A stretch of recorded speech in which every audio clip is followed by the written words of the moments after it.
नमस्कार, मी संतोष विठ्ठलराव माने, महाराष्ट्रामधून उमरखेड तालुक्यातून आलो. तर तुमचं नाव काय दादा? माझं नाव विष्णू नंद्याप्पा नाईक. हां, मी राहणार नळदेवाडी, हां. तालुका चिकोडी, जिल्हा बेळगाव. मी अक्षरशः कारखान्याला ट्रॅक्टर एका मुकादम म्हणून काम करतो. तर हे तुम्ही ऊस तोडलेला आहे. हां हां, तर या ऊसामध्ये काय वाटते या प्लॉटबद्दल तुमचं मत काय?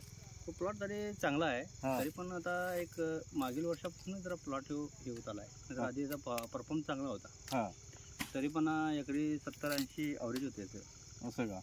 अंदाज ॲव्हरेज याचं म्हणजे मागील वर्षापासूनच ॲव्हरेज घटला आहे. दोन्हीचा प्रॉफिट चालू झाला आहे प्लॉटला. हां, मी सतत काहीतरी एक 7 वर्ष झाले प्लॉट तोडते. असं का? पण तोडताना काय अनुभव येते म्हणजे तोडायला ऊस तरी पण मऊ असतो.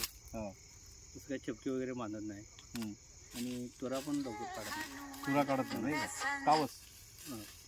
बरं. तर एक दोन प्रश्न विचारतो. तुम्ही हा सगळ्या भागातले ऊस तोडता, तर त्या भागातले ऊस तोडताना आणि हा ऊस तोडताना काय फरक जाणवतो का तुम्हाला? काय तसं काय नाही. रेग्युलर आताच आम्ही असं की होतं, प्लॉट पण चांगला आलेला येत होता आणि रिकव्हरी पण चांगली होती. आमचं कसं असते म्हणजे एकरी जर सरासरी 70-75 जर ॲव्हरेज पडत असेल तर आम्ही प्लॉट लवकर चालू करतो. बरं.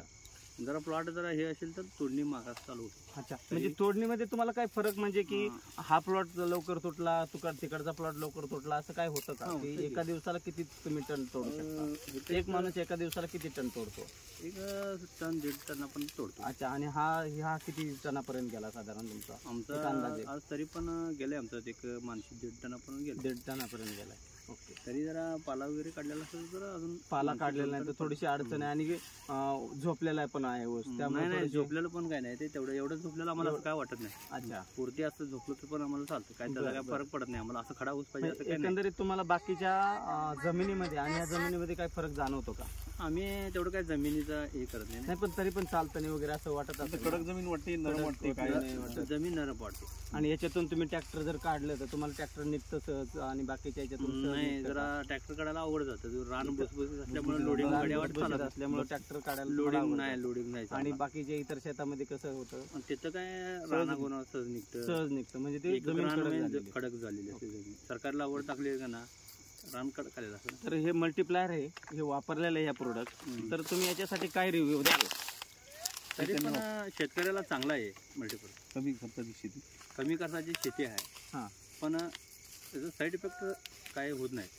साईड इफेक्ट होत नाही. जमीन भुसभुशीत होती आणि जमीन भुसभुशीत झाल्याबरोबर गांडुळांची संख्या वाढते असं म्हणू शकतो. बरोबर आहे. तर थोडासा 1-2 शब्द तुम्ही जर तुमच्या लँग्वेज मध्ये सांगितले तर खूप बरं होईल. कन्नडमध्ये ಕನ್ನಡ ಇದು ವಾಪಸ್ ಅಂದರೆ ಮಣ್ಣು ಅತಿ ಫಲವತ್ತತೆ ಆಗ್ತಾ ಇದೆ.